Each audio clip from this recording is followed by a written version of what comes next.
Yo, what's up, guys? It's D Brown with Trackheads. I'd like to welcome to another episode of Trackheads. So, currently just finished watching the 2024 Paris Olympics. I just watched the semifinals for the women's 400. Really, really tremendous race. Really cool to see. A lot of my picks did not make it through. Nikisha Price got knocked out. Ran 50 and some change. She got knocked out of the second semifinals. You also have my pick. She was my number one pick. Paulino and Natalia both made it in. My dark horse of Salwa Nasser also made it in. And we have one American that made it in, Alexis Holmes. So really, really quality running that's going on so far. So we're really looking forward to like kind of bust these semifinals open. So, the first heat, we had a big surprise for the semifinals. Miss Salwa Nasser reared her head. We know how strong she is. I mean, she came through, pushed out in the first 50 and showed us a little bit of remnants of that 2019 shape that she displayed when she beat Shawnee Miller-Weibo. Not just the speed that she has, but the strength that she has coming off the curve into her final stretch. I mean, just pumping her arms, her form never breaks. She's a small young lady, runs for Bahrain, used to run for Nigeria, but really, really talented athlete. So, yeah, she busted that heat wide open and basically just took the entire heat, ran 49.0. If you weren't able to go 49, you did not make it to those semifinals out of that heat. I think that was the fastest heat that they had. In terms of ease, she looked fairly easy. She ran that pretty medium, but I think she's also an athlete that pretty much she's been running herself into shape all year.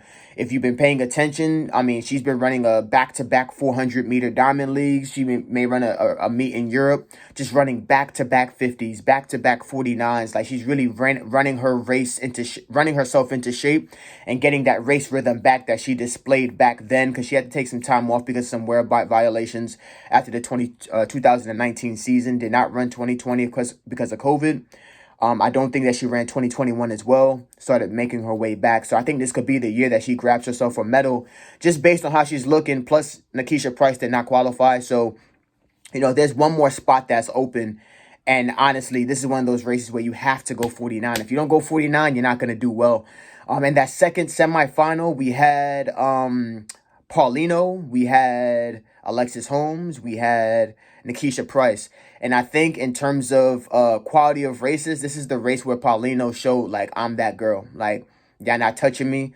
I'm the reigning world champion. Like, Shawnee Miller-Weibo not here. Salwa Nasser, you took some time off. Like, I'm that person right now. And honestly, I mean, I watched her splits. She split like 23-2. And I just, just from the naked eye, she's the only one that I have that went 35 through the 35 high through the 300. And I mean, how strong she is, we might be looking at 47 high, 48 super low if she's challenged in the way that I think she's going to be challenged. If she's anywhere around that 35 mid area, it's a wrap. I don't think no one has the foot speed that she has and the strength that she has right now in her races to be able to handle that.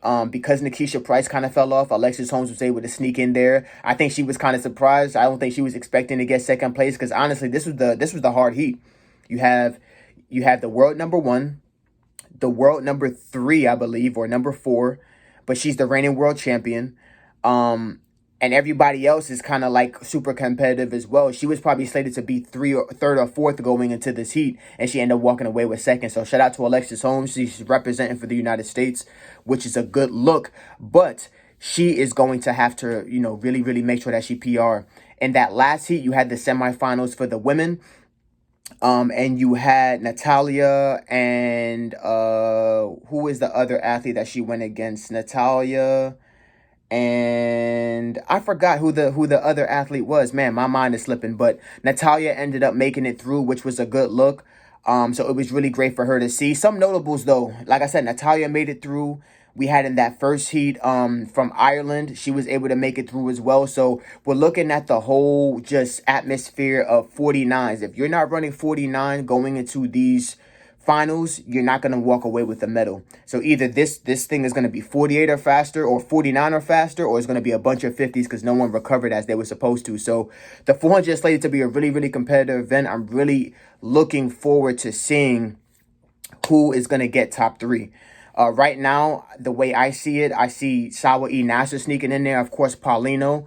Natalia, you have Anning, who runs for University of Arkansas. She's been the 49 queen this whole entire year. So I'm really interested to see who's going to get that third spot. Right now, I have Paulino, Sawa Nasser for second. And then that third place is going to be between Natalia, and it's going to be between Anning. It's going to be very interesting finish. I mean, they had a really competitive last semifinal, so I'm really looking forward to it, guys. So that's just my little bit of a recap of the women's semifinals for the 400-meter dash.